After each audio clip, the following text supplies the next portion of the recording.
Thanks so much for joining this stream. Make sure you check below and hit the like button, and make sure you're subscribed. The lights are on, the cameras are rolling, and we're ready to go live. So make sure you comment and ask as many questions as you can. That makes this experience better, and it lets the algorithm know that this is engaging, and so it goes ahead and invites other people into the stream as well. So thank you very much for making this channel what it is. Now let's compare some e-ink tablets.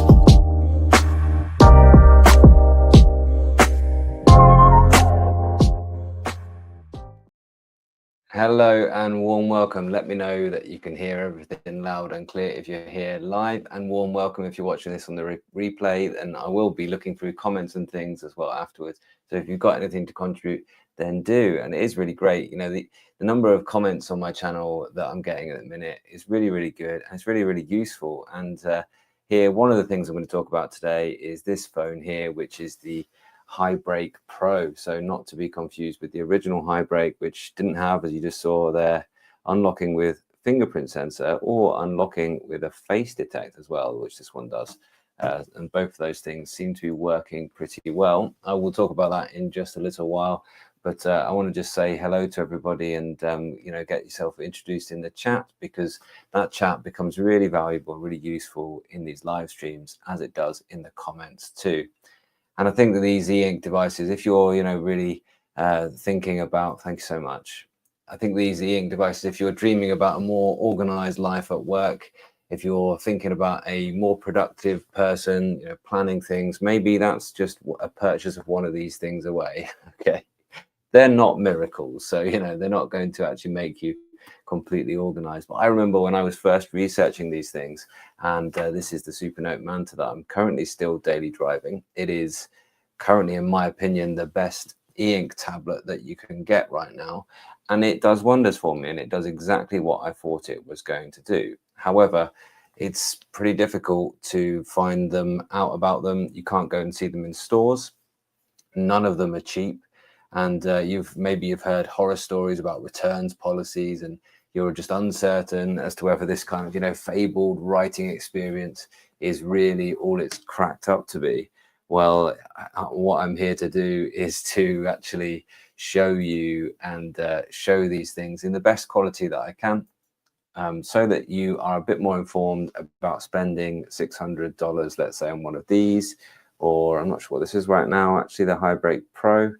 Somewhere in the region of $300, or do you want to start with one of the cheaper ones and see how much you like it? You know, it's just this kind of nerve-wracking thing, and I remember it myself, of whether you're going to spend all of that cash and then be really disappointed on one of these. And comments are really useful on my channel, so do help each other out and really give each other the kind of advice in your experience, because many people on this chat have probably owned the ones that you are thinking of getting, so it's worth having a little look at. And I got I've had a lot of things that I wanted to cover on live streams recently, but unfortunately I've been a bit ill. I had a bit of an accident with my eye, so thanks for your patience. I haven't been here on the live stream for a little while, but I've been sort of storing up things that people have asked me. So I've got lots of things that I want to talk about tonight, and I'll see if I get through them all. But one comment that somebody made, I thought it was David Paxton, who's a member of the channel actually as well. And he just made me think, okay, there still isn't really a device that's everything to everyone so far. And I just thought this comment was really quite useful. It started out as just, I think every tablet should have a fingerprint reader. You know, one thing, having a fingerprint reader is really quite good. And certainly with the previous Bigme, the HiBreak, the original HiBreak, I really wanted it to become my phone. And one thing that I couldn't get along with was every single time you wanted to start the phone or open it up, you have to put your PIN code in. And I think it makes you do a 6-digit PIN code. So it's like such a drag really in this day and age. Then David carries on and says, you know, sure, we want front lighting. Yeah, we want super thin. We want a simple way to to get rid of all the tools from the screen. So we've just got this distraction-free page. You want gestures to support the note tools. You want line and shape perfection to insert anything you want. You want links in your notes. You want Google Play, and you want the Remarkable Pro style kind of folio with the keyboard case. You want a pen loop that's always there whenever, even when the case isn't on. You want that pen loop there. you've got this list of things that you really want, all of these different things. And the feel right too on the Manta. You want a good calendar that integrates. You want to-do list integration. You want that to be integrated with your notes as well. You want PDFs and be able to do links and use them. The PDFs, the hyperlinks are already in that PDF. You want them to work. You want it to sync to third-party cloud drives. You want it a fully featured EPUB and PDF reader, just like Boox Neo Reader. You want a tab interface, like you want web browser for notes and documents. You want a transparent screen lock. And, David says, just to name a few, and that's loads of things, you want. And currently, David says, currently has the Supernote Manta and the Boox Go 10.3 and the ViWoods. I'm going to talk about the ViWoods a little bit today as well, and the Remarkable Pro. And none of these have everything that you want in one device. And that's the thing. That is the issue really at the minute. There isn't a kind of one fits all, one device that does everything for everybody yet. And that's where we are with e-ink. We're still at this kind of phase where people are discovering what the use cases are. And that's why my content exists really. It's the next best thing to actually hold in one of your hands, I hope. That's why I make all of my content in 4K, and I can't put live streams out in 4K just yet, although we'll get there one of these days, I'm sure. Most of my other videos, all my other videos, I'm always recording in 4K, so you can actually, put that maybe up on your big screen in the living room, and you can really see the details of these things. And it's why those comments are so useful.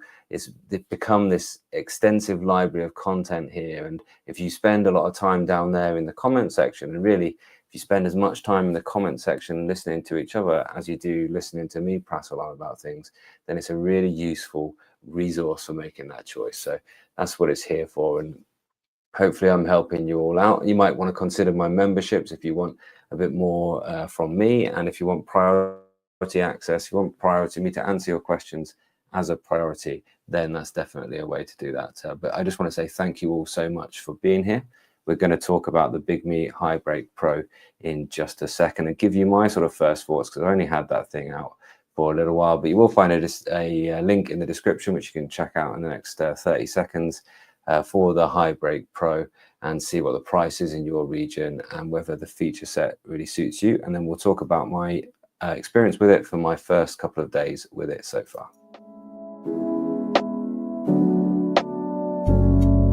Thanks so much for being here and spending time with me on this live stream. I really enjoy engaging with you guys and answering your questions live. It's a massive support to me. Now, if you do decide that one of the devices that I review here on my channel is for you, then go ahead and check the links in the description, because when you make a purchase through a YouTuber's affiliate links, you make it possible for us to keep making content for you.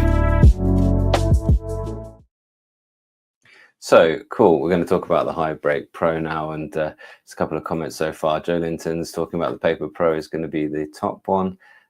Finally, the HiBreak Pro is here. I know I've been waiting a little bit to get it out of the box and give it a go. Thunderbird's excited too. And just Armchair Polymath saying, I purchased a Manta and I couldn't be happy. No more messy legal pads. Yeah, it is very intriguing. And the sort of theme of this really is, what do these three companies, what do Bigme, ViWoods and Penstar have to do to get up there with the Manta and be the sort of best and be known as the best e-ink company and e-ink tablet? And I'm really intrigued by that question. What do you guys think? And I think one thing about Bigme at the minute is they actually have one of the most intriguing ecosystems, I would say.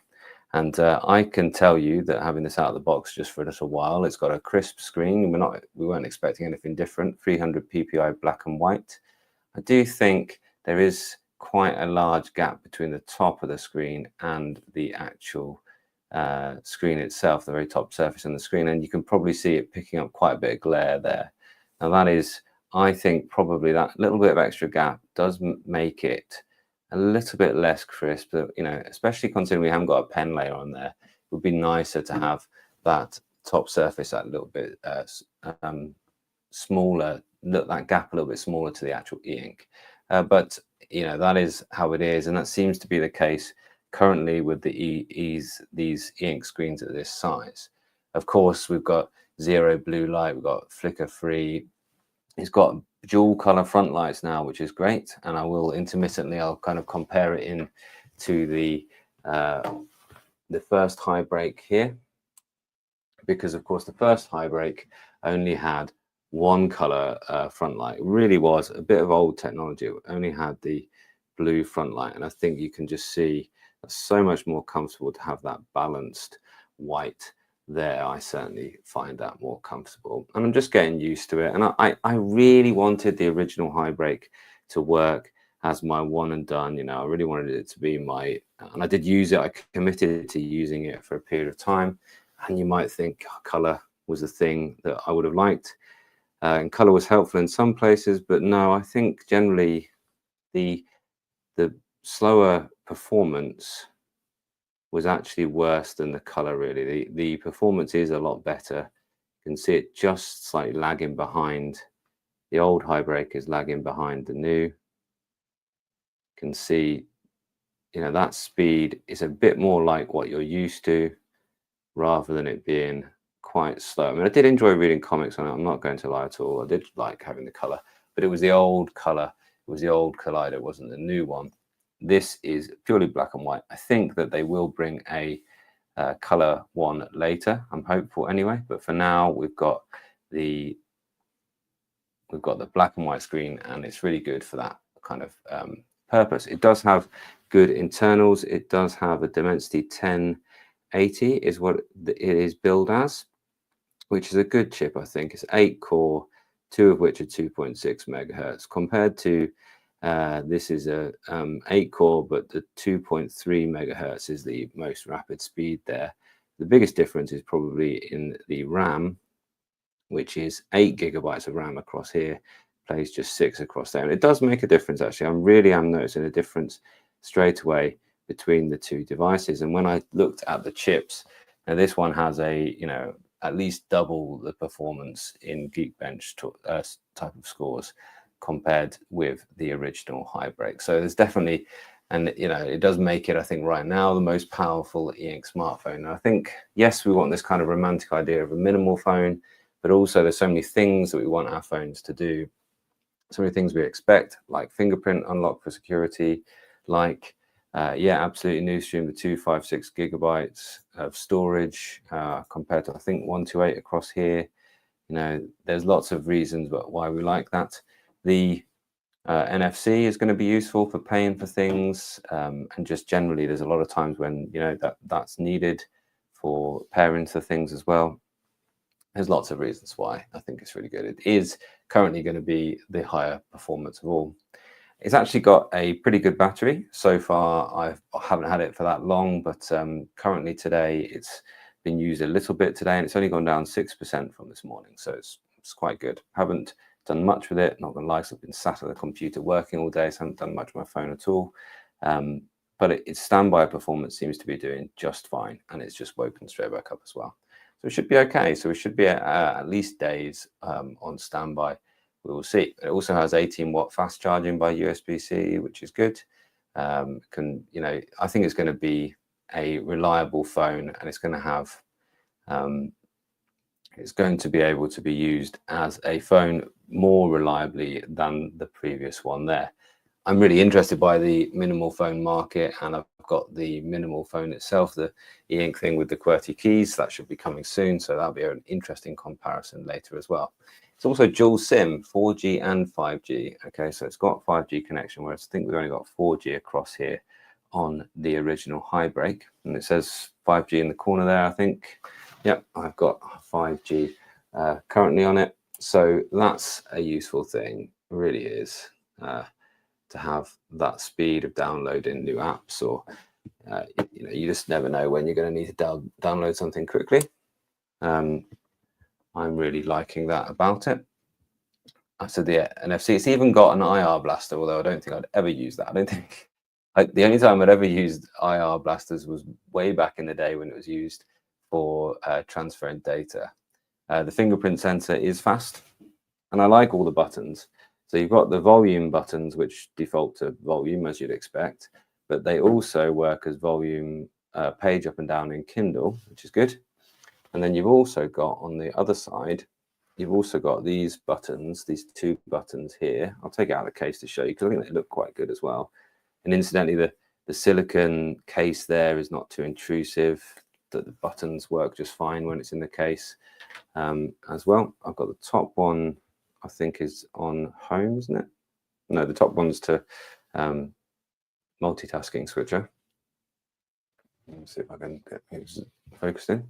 Top one, and you've got hold down is home. Yeah, this is what I've set them to. You can set them to lots of different things. Double tap, I've set it to do something. Is back. I think I've got home, back, and multitasking switcher at the top there. I've got one tap to go into this nice recording mode. So this is a voice note recording, which is doing right now.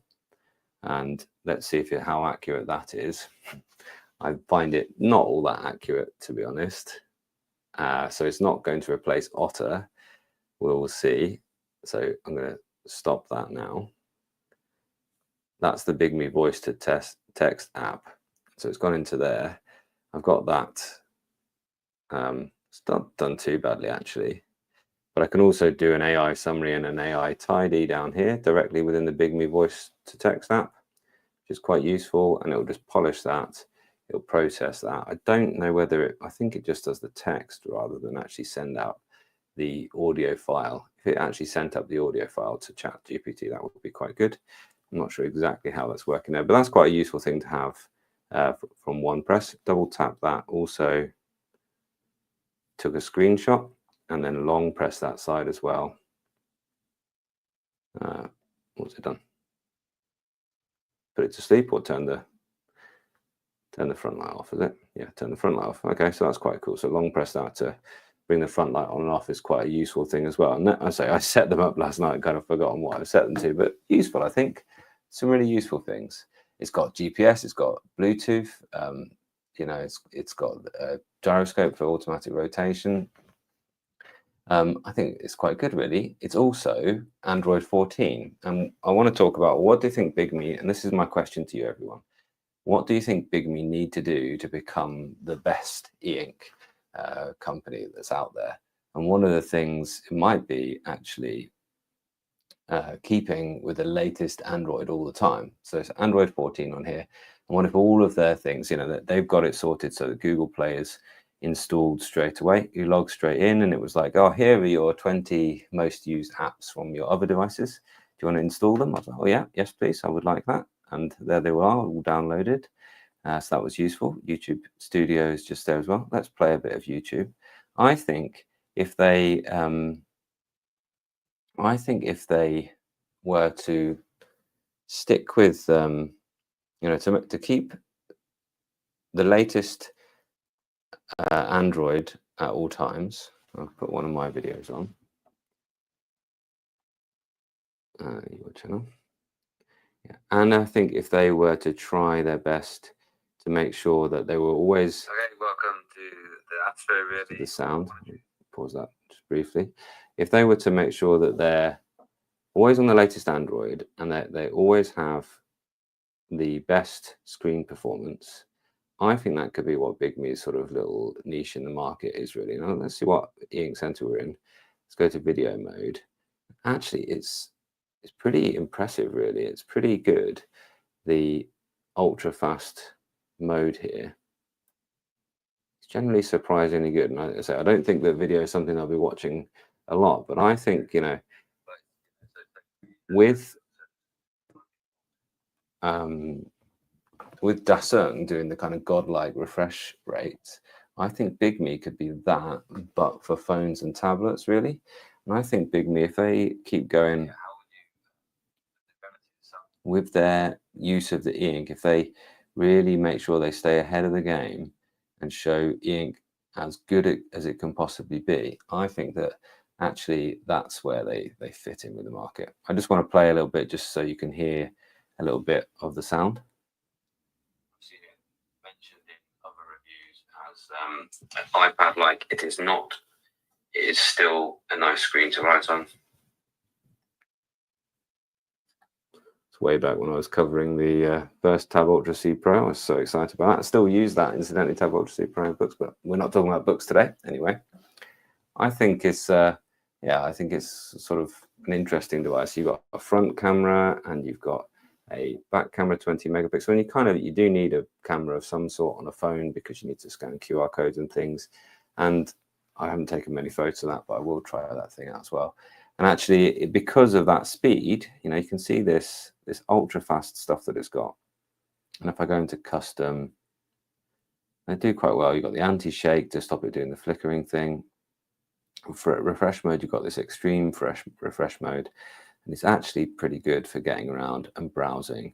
I do find it pretty good. I'm getting to know it at this point. I've not spent enough time to give you my final thoughts, but actually that's good scrolling performance. That is good scrolling action there.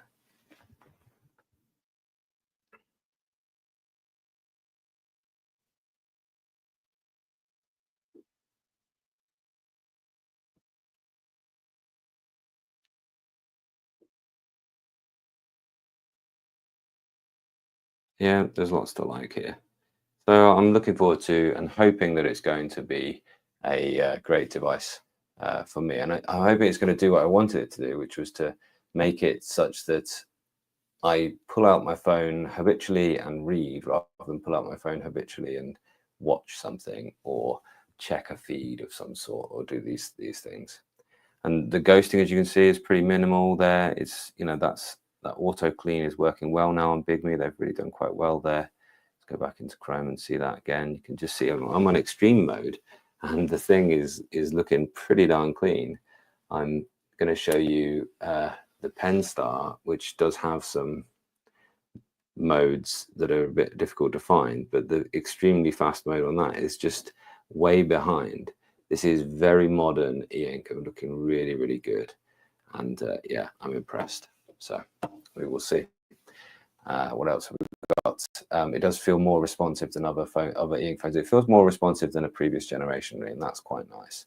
Whereas the previous HiBreak did feel less responsive than a normal phone. As I say, if it works with Android Auto, which it should, then I think it can actually be a daily driver. Unlike earlier e-ink phones that were just that bit too slow, really. You've got all those things that I think you might need. I like the customization. I'm talking about the physical buttons. The physical buttons themselves, they are more satisfying than the previous ones. They're more substantial than the previous models' buttons there. They're sort of split rather than being total rockers. You know, you just had one over this side. And there's nothing wrong with that. That was a great price point, the original HiBreak. But this is a better thing just here. Cool. It's got raise to wake. There's just a few more things that I plan to say. I think Bigme, they could, you know, they could carve out a little spot here, and especially just thinking more about what Bigme could do to be #1. I've slated this device. This is the 1051C, but I noticed they've also got a Pro version of this now as well, which could be an interesting proposition. But the reason why I slated this was because, well, its pen input was so bad, and I keep hoping that in software updates that pen input is going to be better, but I don't think it is. I keep checking it, and it just had an update today. Whoa, look at that. That's because it's in its case, but even taking it out of its case, there's a magnet under there. Look, it's just total garbage. Sorry, you didn't quite see that, but you can just see that there. Look, because that's a magnet for the actual case that's there. But this is fast. You know, this really, when you actually flip this up and start typing away in Google Docs, for instance, you think, oh, hang on, this makes a lot of sense now, because it's fast e-ink and the auto clean is really good. So, you know, it's a fascinating point where they're at. And I think if they can actually get the, you know, this, they wanted to make this incredibly thin, and it is sort of as thin as the Boox Note Air series, and still be as sort of versatile as the Boox Tab Ultra C Pro with the keyboard case. And, you know, look at that mouse is fast on there. So as an e-ink laptop, it's actually really pretty good, but it's not the tablet. For some reason, I can't click that one. There we go, got there in the end. I just think mouse on Android, it's not quite there yet, is it? But typing's good on here. It's got a row of function keys, dedicated function keys. So, you know, there's lots to like there in the e-ink world. And actually, if that works well and links to your Bigme e-ink phone, could you actually see that as being something that could put them on top in the whole world of e-ink devices? I don't know. I'm going to dive into the chat in just a minute. But you know, what does it need to do? What does it need to do to be the best one, the best ink company that's out there? Okay, have a little look through. Yeah, Newsstream says it's viewable. Yeah. I wish Google would make an ink friendly high contrast skin for Android, basically. Yeah, that would be a useful thing for these type of devices, wouldn't it? I see Bigme make very affordable devices. The B1051C, one having a few small flaws. Yeah, it was good value for money, absolutely. Can't decide between the Note F4C and the Tab Ultra C Pro. It is a difficult choice, but I have got that comparison somewhere. I'm going to focus on Bigme for this moment. Yes, I do feel lost at times. Yes, absolutely, Pierre. Yeah, what I do is I live with one at a time, really. At the minute, I'm still living with the Manta because nothing of that size has come out recently that I need to replace it with. Google and Amazon are somewhat similar. They're not interested in niche markets. Yes, that's why they're not interested in doing e-ink tablets. It's pretty light, actually. This one is heavier. This newer one is heavier than the previous one. I don't know if that's true, actually. They're both about the same. It is quite light. I think probably a little bit lighter than a lot of smartphones, but it's not like drastically light, no. Yeah, there's some interesting ones there. Most devices I don't see getting any coverage. It's the Bigme 1051 black and white version, not the 1051C using Kaleido. Yeah, that's really good to hear that. Does the pen work okay for you? Is the pen input any better? I'm just wondering sometimes if I'm getting the worst. For some reason, maybe I've got a device that's got faulty pen input. Does the pen work okay on your 1051C, I wonder? And solar powered e-ink device would be a very useful thing. So some thoughts I had, what could they do? They like make their software better for all different localizations. So there's still sometimes, in fact, when you do languages at the start, it's always Chinese and. There are still occasionally fewer and fewer as it goes forward. There's still occasionally times when there's Chinese coming along, or even it's just like something which is like a bit lost in translation, like it's like designate or something rather than okay. So it's a few things like that. I think their focus on their build quality and the folio case and things, they are getting better at that, but they're not quite there. As I said earlier, keep up to date with it, stay on the latest Android at all times. If they really become an innovator with color ink technology, it could be interesting. I think that Kaleido Free has been really popular, but I think that they had that issue with gallery free, and they went early on the gallery free thing, and they didn't do it well.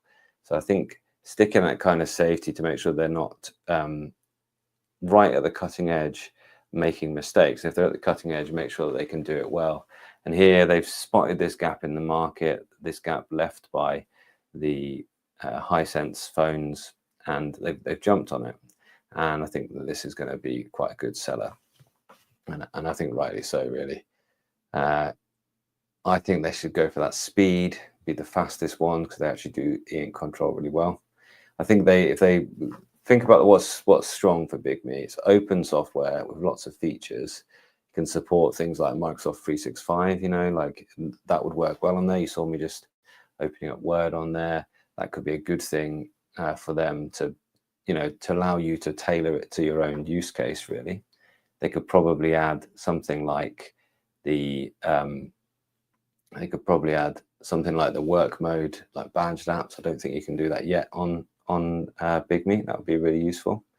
They need to double down on these things. You know, they've got good stylus input generally. That was the thing. I think I would have really sort of recommended this over a lot of other devices if that pen input had been okay. I think that what they need to do is they need to listen to their community, and they need to listen to what you guys are all saying and live streams like this, and think about how they can make sure their things are just so. I mean, personally as well, I think Bigme are always going to struggle, because I think in English the name Bigme doesn't translate all that well, you know. And it's like we're going to talk about Penstar next, which is actually Hanvon. It's the Western arm of Hanvon, and rather than call it Hanvon here in the UK and America and the West, they changed the name to Penstar. I don't know if it was called Bigme, if it means something, or they thought it made a lot more sense in English. But Bigme, okay, is it like the greater you? It used to have the branding. You know, I think that, you know, just for you is their tagline. Some of these things they don't resonate in the West. And I think if they can, one issue these e-ink companies have is having a Western facing, seeming like a Western company. And that's an issue of trust. And one of the questions earlier on was, you know, could you do your banking on it? I mean, I would trust banking on it because it's an Android device, which is Google Play certified, and my banking details and my apps would be managed by the Google Play store. So that's why I would trust to do that on it. They need to be able to do that. But if they were to, you know, maybe think about their branding, be a little bit more Western in their sort of in their what's the word I'm looking for, in their outlook, in the way they present themselves, maybe it might lead to stronger branding there. I like this idea here. What if they had an S Pen equivalent? That would be really cool.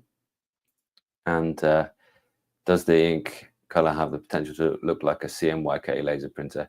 The closest at the minute is the Remarkable Pro, but I don't think anything really has the potential to be just as good as a CMYK laser. Okay, so we're going to move on. I'm going to do a similar thing next for, am I doing Penstar next, or am I doing ViWoods next? ViWoods next, I believe. And we're going to look at ViWoods and ask that same question. How would ViWoods, because I've been really interested by the updates on the ViWoods and how well they've been doing. And I want to ask that same question of you for ViWoods. How would they get to be the very best? How can they challenge the Supernotes of the world? Okay, and that's coming right after I just have a sip of water and play this. Recently, my channel hit 50,000 subscribers, so thank you so much to each and every one of you who spend any time here watching my content. I'm always interested to hear what you've got to say, and I always value your comments and your questions to inform my content going forward. But I would absolutely love it if I could hit 100,000 this year, so please go ahead and make sure that you are subscribed, and let's run those numbers up to get to 100K in 2025.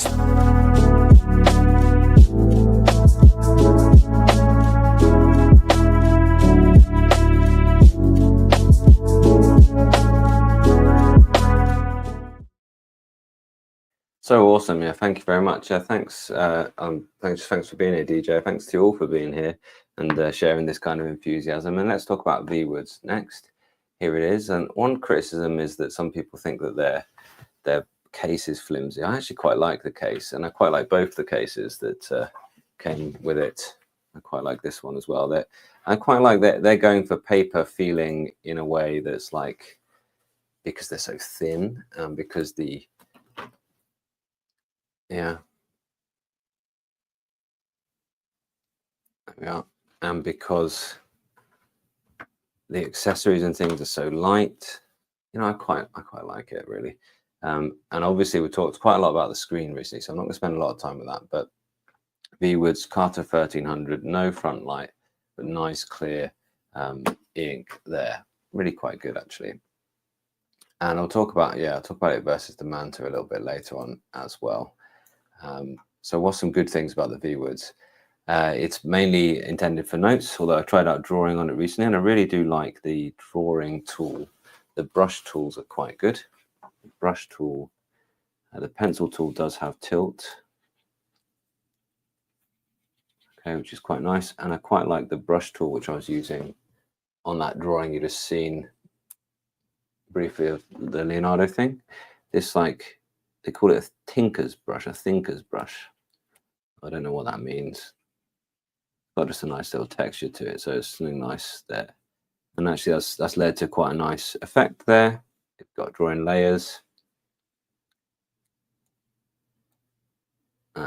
So to do it first, though, start on this layer.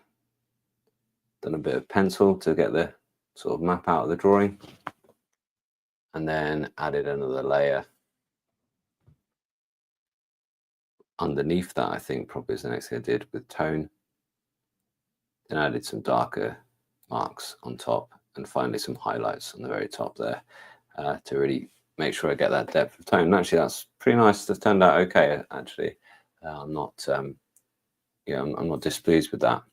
One thing I was thinking about, they don't actually just have a multitasking switcher, and they don't have, just for some reason they've taken away all the things here. And if you press more, it just takes you into the settings. And they don't have, one thing they don't have is any way to customize this homepage, which is weird.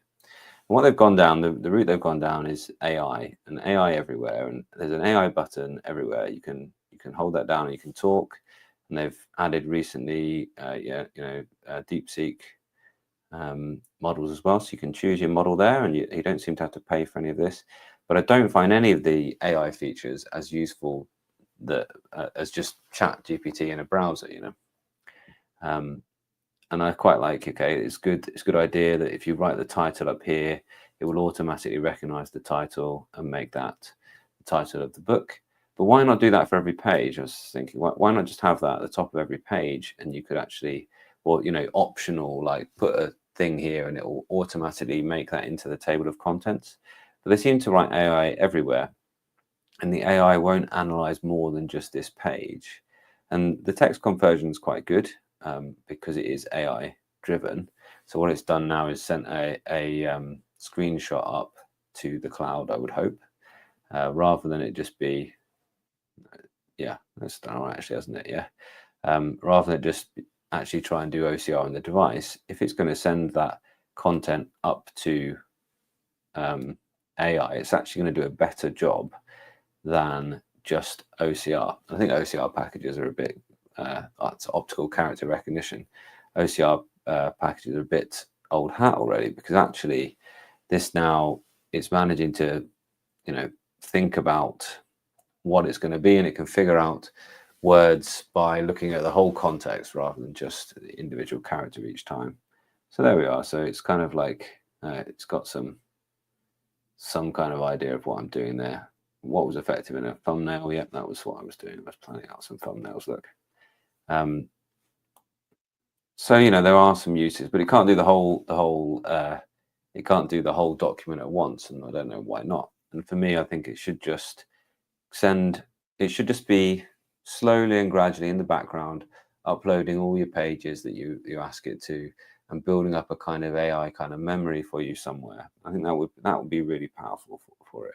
And I think I was looking at this daily app, which is quite good, really. There's nothing wrong with this at all. And you can scribble tasks on things. You can also, whenever you're in a paper, so if I go back home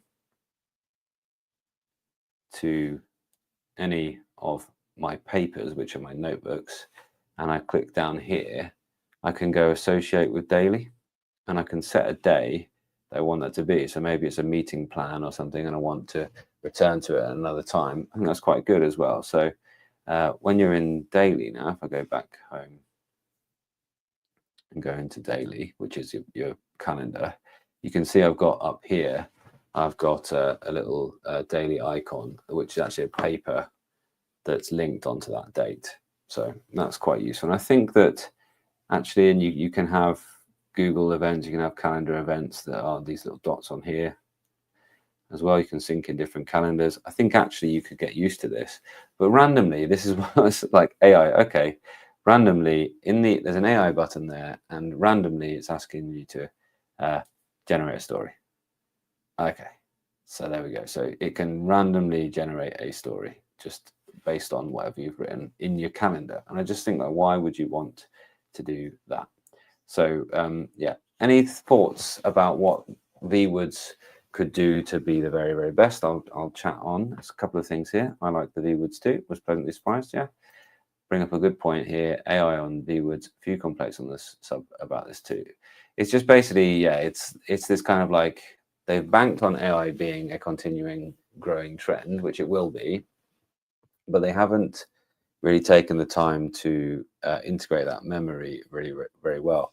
One thing, for example, in Otter, which I don't think I've got on here, or in ChatGPT, and obviously ChatGPT are way ahead because they're kind of controlling a lot of this AI actual processing and the models right now. But one thing in Otter is I can actually have a conversation with my, I've obviously not used it yet in here, but I can actually have a conversation with my previous voice notes. I can ask it, and it has memory of all the other things that I've asked it to.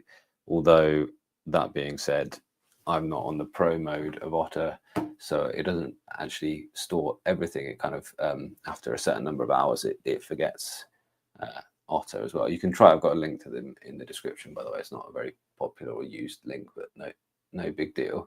So I actually think that the free, for most people, the free version is good enough. But what you can do is you can actually open an AI chat and you can talk and you can ask not just about that note itself, but you can ask it all of your previous notes as well. It's got a memory of everything that's within Otter as well, which is quite good.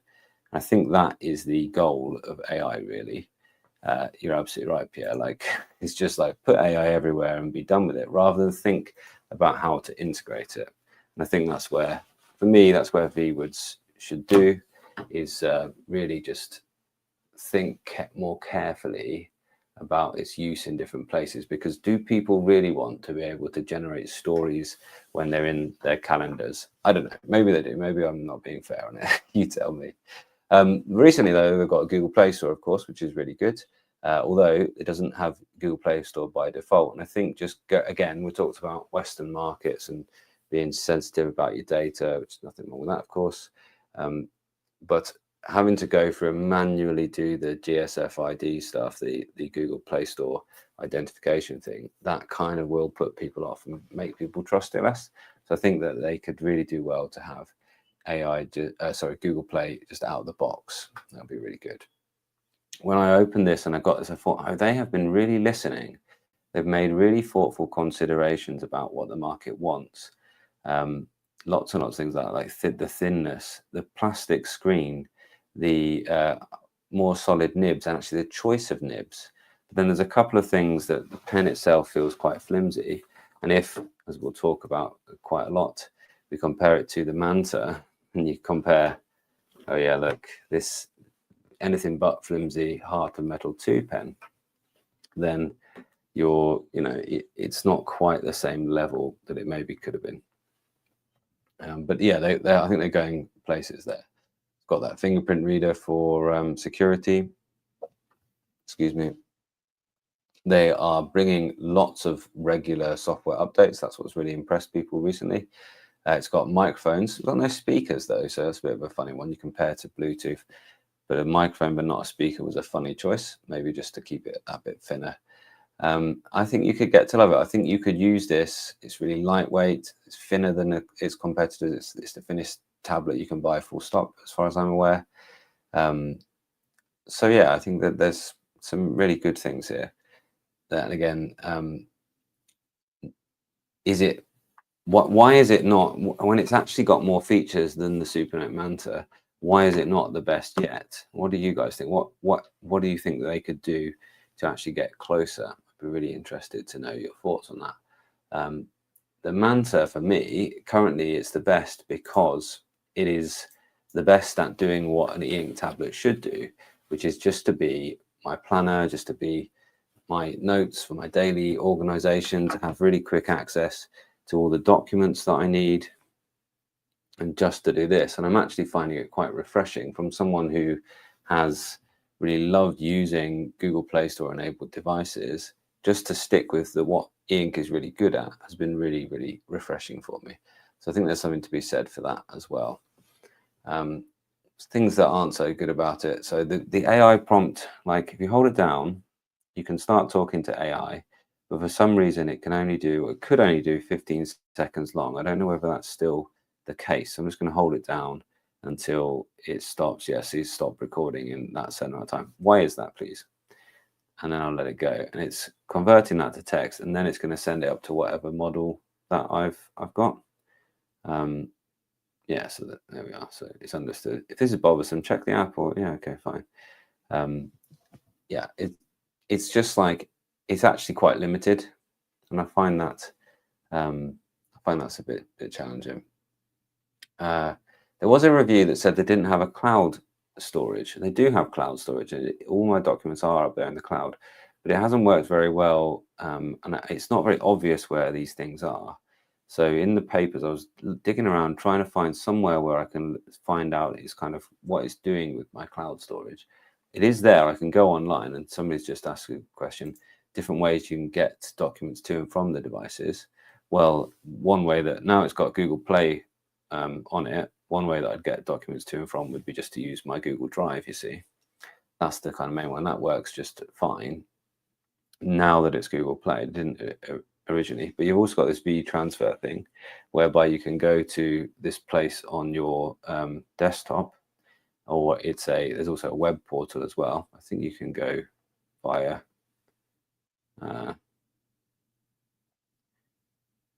import. Yeah, you can go to I'm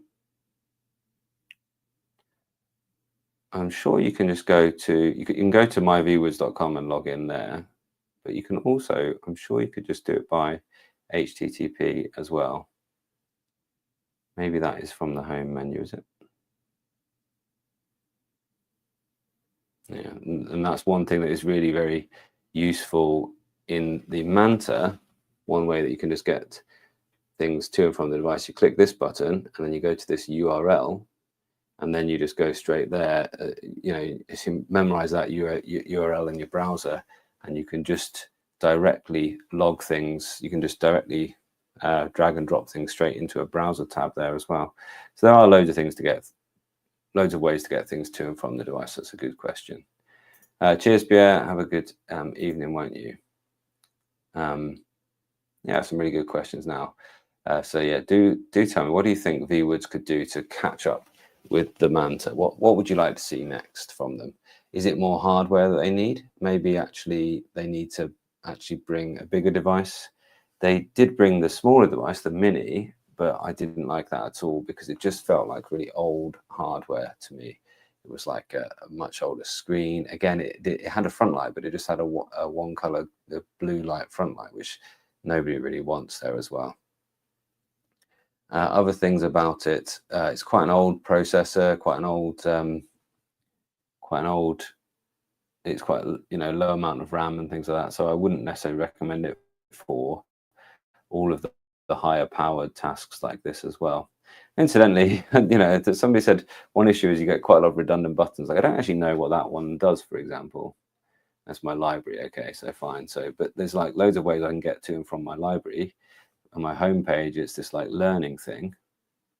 But why is it called learning here and library there? I don't know. And why do I need another icon there? The icons aren't easy to see. But also this one here, this takes me to the ViWoods website, to the ViWoods discussion. And you can go and see what other people are suggesting to ViWoods. It's all in there. For instance, somebody says you can have folders within folders, please, you know, and that's been upvoted 101 times. Now, have we got folders within folders yet? In paper, folders, create folder, folder one. I go into folder one. I can't make a folder within folder one. So why is that? That's pretty basic. And you've got 101 people saying they'd like that. And then similarly here, just saw underneath that, mapping the pen button. For some reason, you can't make this button a highlighter and the back button an eraser. They're just both an eraser. And again, they've been asked for that. So there's lots of people asking for these things, whether or not we've got them all yet as well. And I think there's one thing, if they want to be the very best, if they go through that and make sure they are doing any of those highly upvoted things, then it certainly would really go a long way, I think. And it is kind of simple still. Now, simple is often touted as being quite a good thing, you know, and one thing I've said, well, Manta has got simple and easy to use, easy to navigate, quite intuitive user interface, but the power is there when you need it, and the powerful features have been well considered. For example, the table of contents thing is very quick to make a new, in my planner, for instance, very quick to make a new entry in my table of contents. So whenever I get to Monday, I always do a date and I circle it and add it to my table of contents. And my table of contents is up here. So I've got all my dates in my planner here that I can just skip to any week that I want. Very quick to make those things. And it's just, well, there isn't even a table of contents thing in here. What there is, though, is an AI button, you know, like, which has just been sort of shoehorned on. I think take their time to integrate things in a thoughtful way would be really quite useful. You know, it doesn't have things like books have, for instance, the scribble erase or smart lasso and things like that. So there's lots of things to change there. Some comments from you, and then I'll just tell you what I've sort of thought about what they could do next. No, it can't do maths equations and turn into text. I've yet to find one that's really good. I've yet to find anything that's really good at doing maths equations. I really wanted to do that. I write a lot of physics like questions and books and things like that, and I would really love it to be, I'd really love something to be very good and just intuitive and accurate for making maths equations, but no, there's nothing that does that, I think, really well yet. Probably I haven't really tried it out, but the iPad calculator looks pretty hot for doing things like that. I expect the ViWoods firmware to get better over time. Yeah, they are still somewhat new, and that's a question for them as well. With them being somewhat new, you know, are they likely to still be around in 5 years' time? I think probably they will. I think they've been popular enough. I haven't mentioned their price, by the way, and do check it out from the link in the description, because actually I think if you use my discount code, you get an extra $50 off this, and it brings it down to $410, which is actually not bad. $410. It's actually not bad for this. So it's worth thinking about that, by the way, because then originally they were quite expensive, but they're in the right ballpark now, not too far behind what the Boox Go 10.3, which is the value king at the minute. Awesome. So what else have we got to have a little look through? Zushba says the interface on Boox is my favorite feature. Yeah, I like it just because it's all there, like where you'd expect it to be, all the Android things. And if you're an Android user, you get on well with it there. Got the ViWoods over the Manta with your referral code because of inflated EU prices. Yeah, just totally there. Been super happy with the Nova as well. Very glad to hear that. So what do you think? What would you add to it though? Awesome. Kit got me onto the ViWoods paper. Thank you, sir. My pleasure. I want an e-ink laptop as well. Got the Ultra C Pro because the keyboard accessory, hinge clamshell keyboard for all these large e-ink devices would be amazing. Yeah, I don't disagree. Absolutely would be really, really a good thing to have. I was really hoping the Note Max was going to be that, but not quite. Took a chance on the ViWoods and loving it for work. Yeah, glad to hear that. I agree. Most beneficial to have one note section instead of 3 different sections, picking, meetings, and paper. Yeah, they could just streamline that. Or they could say, well, I don't really want picking on my home screen. Maybe I want twice the size of apps or something. There's just other things they could do. I don't really maybe want to use your meeting notes, so we'll get rid of that. But that you can't seem to customize that home center, which is a bit of a nuisance. Okay, so what else have I thought about this? I think yeah, they should continue to refine their user interface, make it, you know, really thoughtful, really like customizable, like have power there, but have it vanish when you don't really need it. I think that's the challenge for e-ink people, is to be both the distraction-free and the powerful place. I think that could be really, really quite good. I think that they should make sure that Google Play is ready out of the box and you don't have to go through the whole process, although it was easy to do. Once I found the right tutorial, it was easy to do. but it's still another setting that is going to lead to people thinking, am I trusting this? They don't have split screen, for example. They don't have a multitasking switcher. So if they really need to get those basic things that we all expect from Android now, I think that would be really important.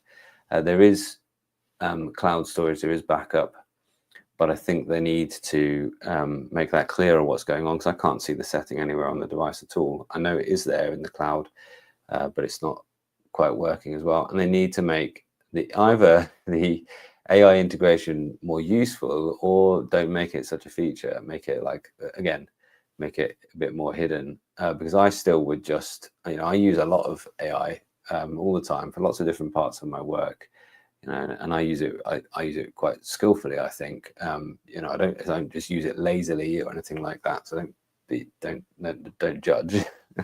I use it to improve the quality of what I do. I use it all the time to polish. I use it to research. I use it to record my notes in Otter that I was talking about there. But at present, this device isn't as useful as any of the other apps that I'm using for that. So if it's going to supplant the Manta, if they really are betting on the AI, it needs to be like amazing without that as well. It needs to still be an amazing, I hesitate to use the word basic, but it needs to do the core job of being an e-ink tablet as well as the Manta does. And part of that will be like making it feel just as textural, just as high quality as the Manta feels, in every single way. And it took them so many years to build this and get it right, but it doesn't have, when I put this in, sometimes there's just that little extra gap between here and the little magnetic strip holding it in. This pen is just that little bit lower quality. Just they need to just refine that design that a little bit more, because Manta is getting lots of people to love it without it being an AI notebook. So you need to have those things, those bases covered. And if you want the AI to be really to be really useful, it needs to be exceptional. It needs to be like, wow, that's incredible. Okay. Anyway, we'll leave that bit about AI for now.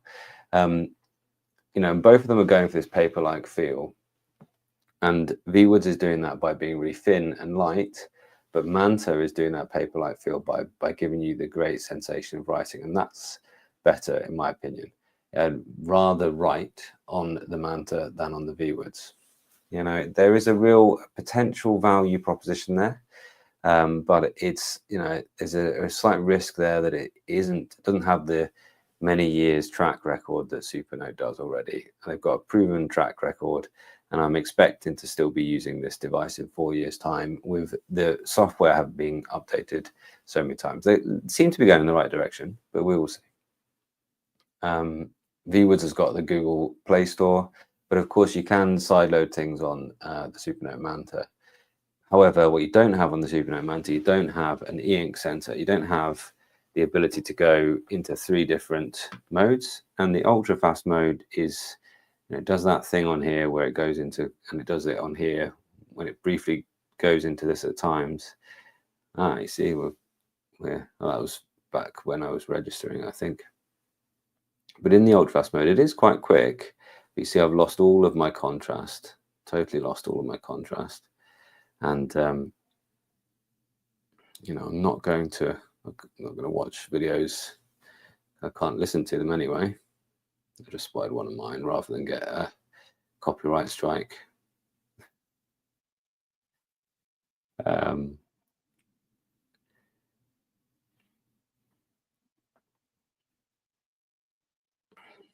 So the ultra fast mode is, compare that to the Bigme that we saw earlier. It's just not the same, is it? Okay. But at least it has some screen modes. Manta doesn't have that at all. And I think Supernote have this commitment to no planned obsolescence. They've got that repairability. Doesn't have that over here on the ViWoods as well. And I think they'll be along with new hardware. And I think they probably should. I think they should probably do a ViWoods Max or something, like a big one. And I think they should probably do maybe a color with a front light would probably do quite well for them. But I think really they should focus on showing what their team can do in terms of innovation, in terms of the software.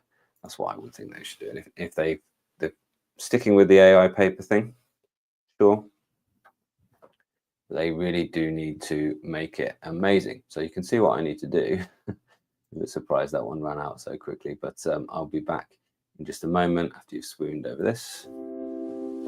The Supernote A5X2 Manta is ideal for users who are seeking a dedicated note-taking device with a focus on the writing experience.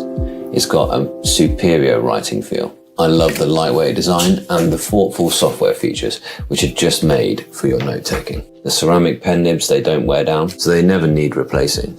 And it feels like a ballpoint pen on some canvas. The two touch sliders give you quick access and lots of useful shortcuts. And it's all there in a distraction-free environment in the software. It does lack a front light, and that might be a drawback if you need to read in low light conditions. People love the minimalist design and the exceptional writing experience. And Supernote have taken a really sustainable approach with a fully user upgradable and user repairable tablet.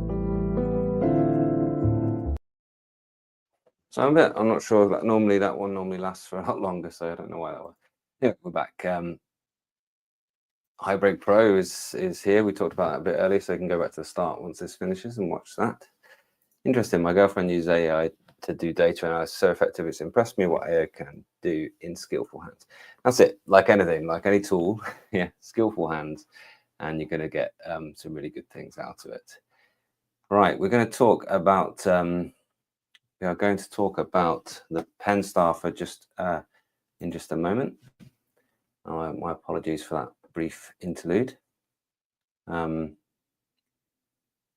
Off topic, what's my current favorite e-reader at the moment? And do I have a book goal for 25? Yeah, good question. No, I kind of fell flat on my face with that book goal last year, so I'm not going to set myself a formal one. I'm just going to try and read, but I'm reading Dante at the minute, which is very nice. I discovered Il Convito, which I didn't know, like this kind of secret for Dante, which is quite difficult to get into, but I am into it, and yeah, he's served up his first course already at his banquet, so it's good. So thanks for that. Cool. Okay, I'm just going to get the Penstar ready now, and why not just to finish off that little section with the ViWoods. Have a quick look at this for some really nice crisp footage of it. If you're a tech enthusiast and you need AI at the touch of a button, the ViWoods might be worth considering for you. They're selling this on the AI functionalities from this dedicated AI button here at the bottom. You can hold it down and just speak to it. However, I think if you're really into AI, you'll probably be installing and using your own models here on the device. And now that it's got the Google Play Store, there are fewer reasons not to recommend the AI paper from ViWoods. But the real reason to buy this is if you want the Carta 1300, the latest, the best contrast, and the best definition screen that you can get on e-ink. Along with the Wacom EMR pen, the ViWoods is shaping up to be a really popular choice. ViWoods is quite a new brand, and they've gone down the route of integrating AI as their unique selling point. But for now, the software is not as mature as some of the other options that are out there. But it's an elegant design. It is the thinnest tablet that you could buy, thinner than an iPad Pro, 4.5 millimeters thin. And in use, you really do appreciate the paper-like feeling of having a really thin tablet like that in your bag or on your desk.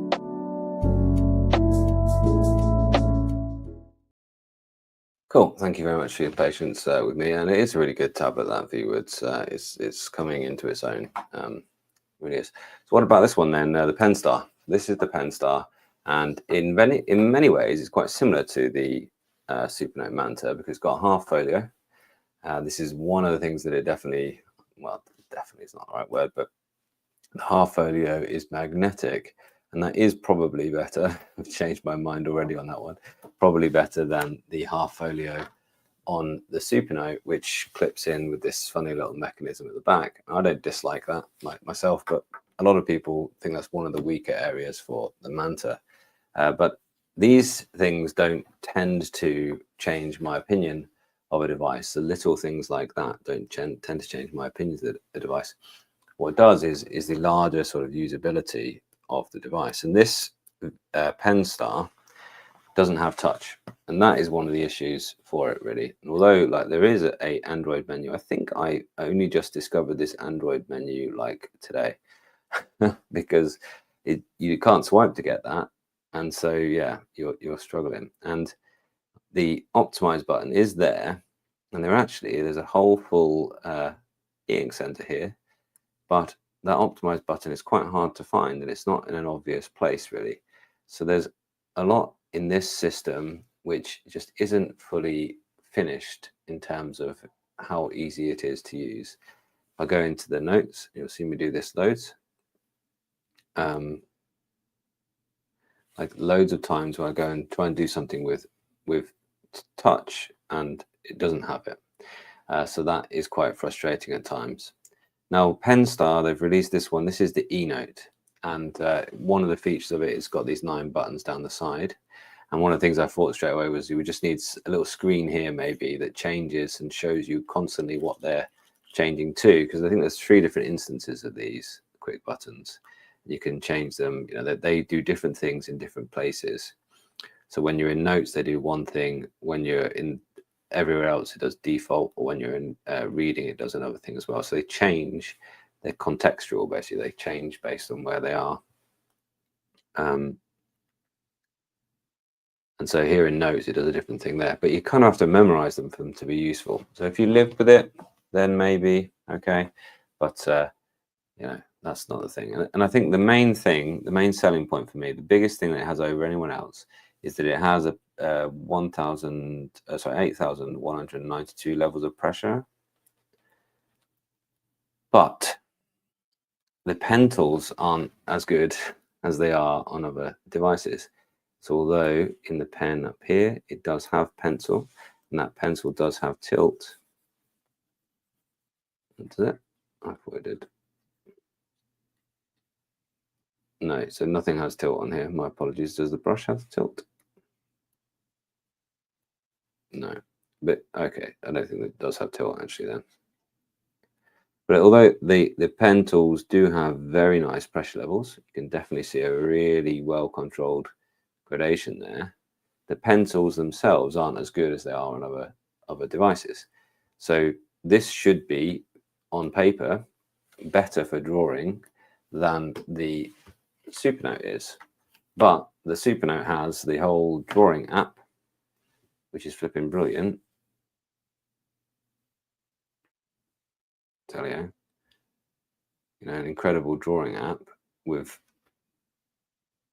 you know, all the different levels of HB pencil, layers, and beautiful. It doesn't have tilt, incidentally, but it does have a beautiful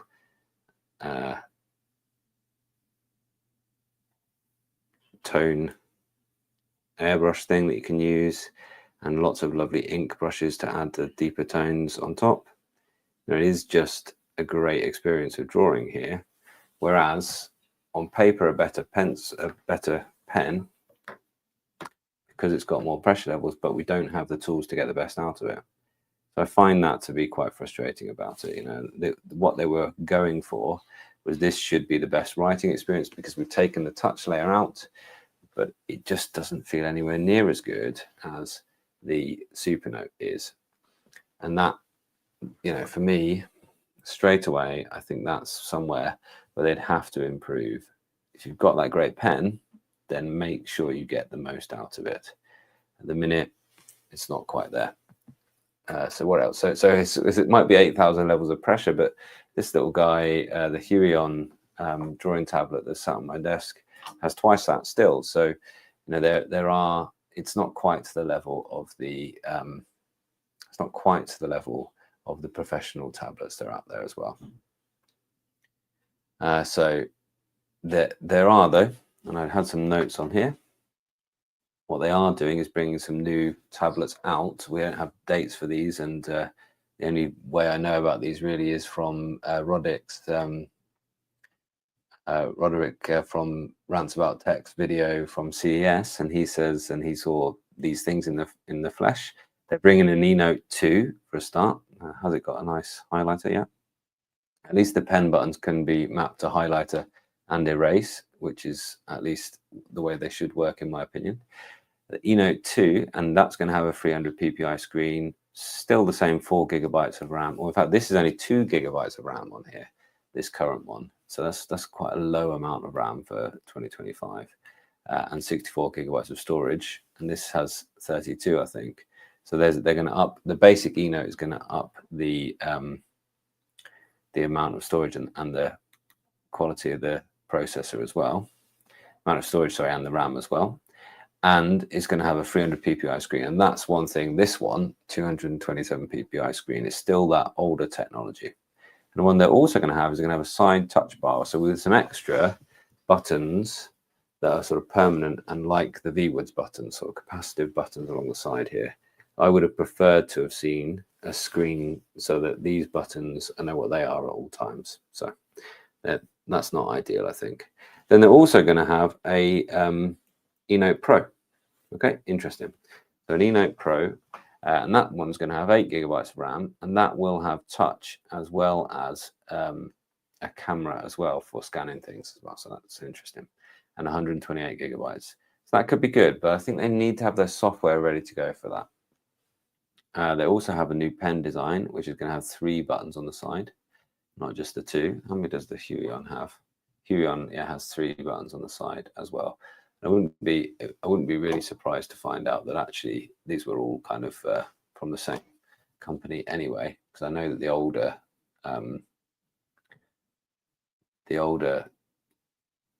what they call the older Huion had an 8,000 levels of pressure, so you never know. And then they're also bringing a mini, and that mini is going to have touch as well. And don't know much more about that one yet. And then also an eNote Max as well, probably with Carter 1250, so 300 ppi at that size as well, and also with the 8 GB and the 128 GB of storage. But for some reason, the eNote Max Rod found out had a slower processor with just 4 cores at 1.8 GHz. So we will see there. I wouldn't want to see them go any slower than what we've already got here. But it is priced competitively. It's price sensitive. It's $339 at the minute. So they've actually reduced the price already. And so that's one thing that actually, and that's with the half folio case and with the pen, because obviously you can use it at all without the pen. Then, you know, that could be a thing. But, you know, there's just a lot lacking in the software here. For example, you can have apps, but you can't have every time having to put your PIN code in if you want it secure. That is a nuisance. And everything should have a fingerprint reader by now, I think. I so want to touch it all the time. So you can see I've been getting apps sideloaded on here through the Aurora store. And let's have a little look at a couple of comments here. Scott says, bought the Note Air 4C, enjoyed it, decided to return it to get the Manta. Drawn by the productivity apps via Google Play, but you realize flow was paramount for me. That's a really great point. So whereas the Manta manages to keep that simplicity and give you that flow, I don't think the Penstar achieves that, unfortunately. And it is jarring to constantly be going to tap it with your hands and not being able to do that. Glad to see you here too, Ed. Absolutely. Oh, that's really good to hear, mate. I love Dante. I love how different the translations are. Maybe I wish I was reading it in Italian. No. Yeah, I'm interested by that aspect of it too. I wish I could say that I was like a scholar of it, but I loved reading Dante when I was a kid, and just I didn't know, because it's quite a lesser known, lesser read Il Convito. I didn't know that Il Convito was out there, and it was actually in a different book that I was reading about Leonardo da Vinci that he said. He mentioned Il Convito being a kind of lesser work that he was studying, and I thought, not Da Vinci, but the writer was studying, and I thought, yep, that's for me. I'll read that next. So I was straight on that. Anyway, I've gone off track here. So yeah, there's a lot to be missing, a lot to add, I think, that they could really do. It does have a microphone and a speaker though. So that's there as well, and I did test that out. It doesn't sound great. I think there's a tiny little speaker just in the side there as well. So yeah, it does feel plasticky. Sorry, it's like it's got a similar look in a way to the Manta, in that what they've done is they've kind of tapered the edge down at the side, but I mean, it just doesn't have the elegance of the Manta look. And it's kind of like, oh yeah, well, tape, so we have flat back, and then we just kind of taper the edge off at the side. Whereas the Manta's like, no, we're going to mold this bit of plastic to be exactly the right kind of shape for fitting in our power button and our USB. You know, we're going to mold this one piece of plastic, and we're going to work out this custom clip design. And maybe this isn't perfect, but we're going to work out something custom. Whereas this is just like, yeah, we've got a strip of aluminium there.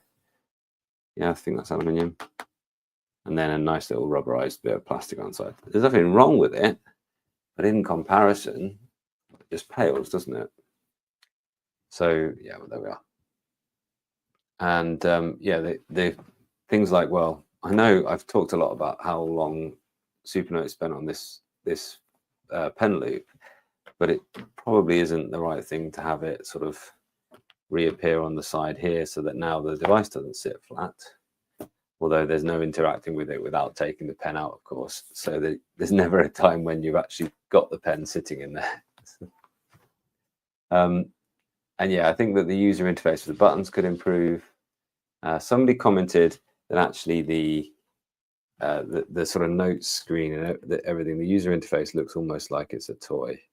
And I think that's a sort of not unfair comment, really. If I go to make a new note, it kind of looks like, yeah, it doesn't look very pro, does it? It doesn't look, yeah, it kind of looks partly created, really. And I like the idea that you can draw in here, you can draw your cover, you can pick your templates, you can get your, you know, putting your name in here and everything.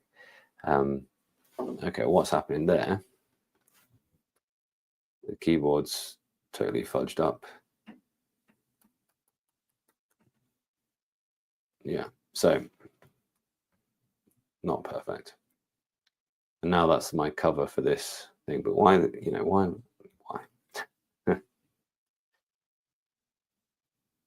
There it is. Okay.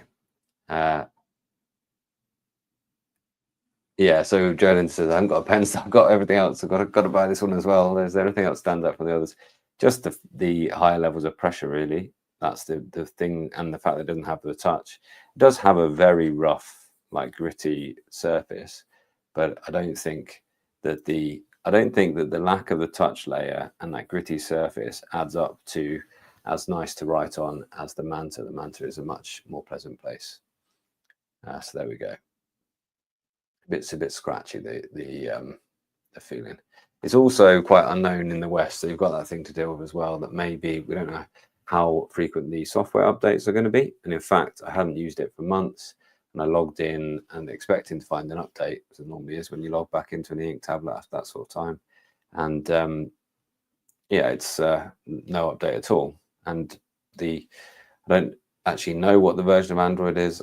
I'd be surprised if it was anything higher than 11. So there's that. So what do they need to do without the to become the best e-ink company? What do you think Penstar need to do to become the best e-ink tablet company out there, to get up there with the Supernote Manta? Well, probably you need to put touch back in. I just think, yeah, that wasn't the way to go with hindsight, and they've obviously seen that in the hardware they are bringing. I think they should probably include a front light as well. I think that with the type of device that it is, I think they should certainly consider that, have that option in some of their devices. It doesn't seem like they're going to go for that.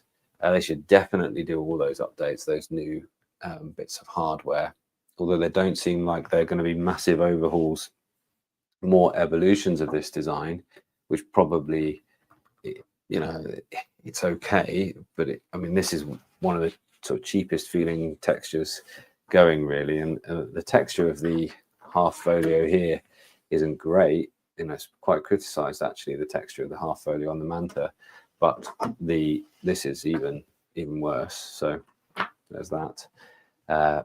So don't expect a overhaul of their design anytime soon. And I think probably Penstar are going to be, they're going to be sticking with whatever Hanbon are doing, really, in terms of the hardware. I think that, yeah, multitasking, they don't seem to that. I think they do have split screen actually, but generally if you know, it's not going to be the easiest place. Yes, you do have split view. Look, this app doesn't support it. Which ones do? And you can't get into that menu from here. For a smooth writing experience, don't expect a menu. So you can't split screen notes and anything. I mean, yeah, it's not going to tick the boxes there, is it? Anything else you think a Penstar might want to do that? I think they should keep the strengths, and the strengths, people do like the buttons, but they need to play to those strengths, and they need to really like show those things off. And having buttons that change contextually is really good, but you need a at-a-glance reminder of what they are at any given time if that's going to be the case. They should expand the lineup, and they should, you know, keep that focusing on those buttons and that being able to interact with it in so many ways. And you know, people like a button, and having a real clicky button, and they're good. They're good buttons. So keep that tactile experience, but really they need to develop their software offer as well.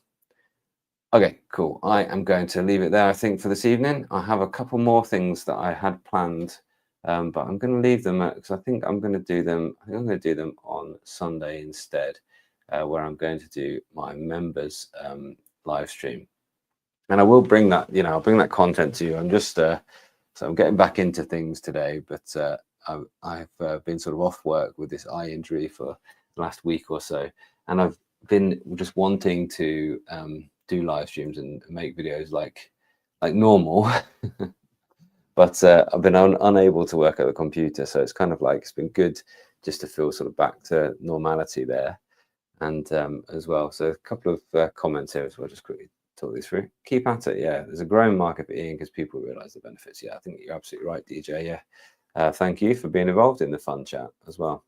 And I will be back. I'll be back on Sunday night. If you fancy that, all my members can see that that chat.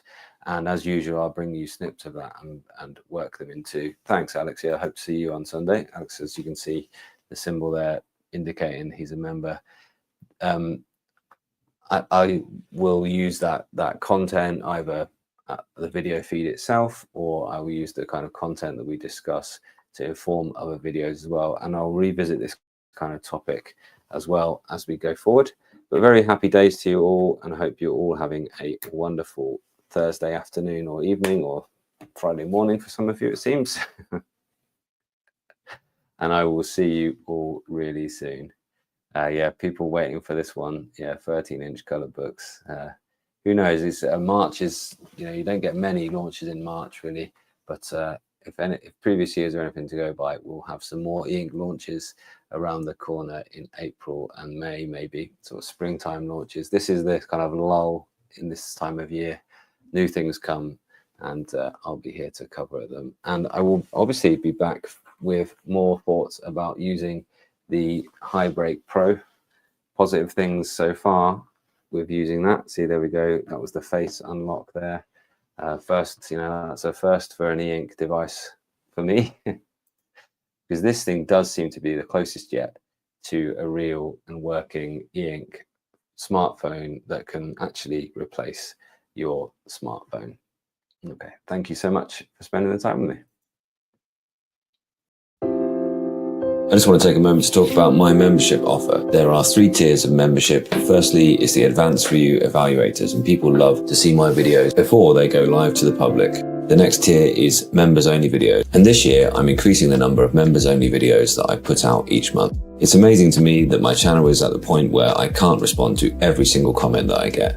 I try my best to get around to as many as I possibly can, but as a member in any tier, I'll always respond to your questions first. And I do know that many of you have questions about your specific use case. And the last tier is my office only tiers, where I'll offer you a call every quarter if you join that tier. So you can discuss and get advice about which one might suit you, but also how you can integrate these into your work life. I really appreciate that many of you want to support the channel in this way, and this is just a bit more than giving a super thanks on a live stream. So thank you once again.